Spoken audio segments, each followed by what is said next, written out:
পানি পান করার পর এই দোয়া পড়ব, আলহামদুলিল্লাহিল্লাযী সাকানা আযবান ফুরাতান বিরহমাতিহি ওয়া লাম ইয়াজআলহু মিলহান উজাজাম বিযুনুবিনা। অর্থ, সমস্ত প্রশংসা সেই মহান আল্লাহর,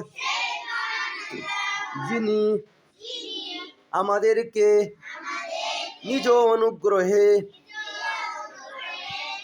সুস্বাদু পানি পান করালেন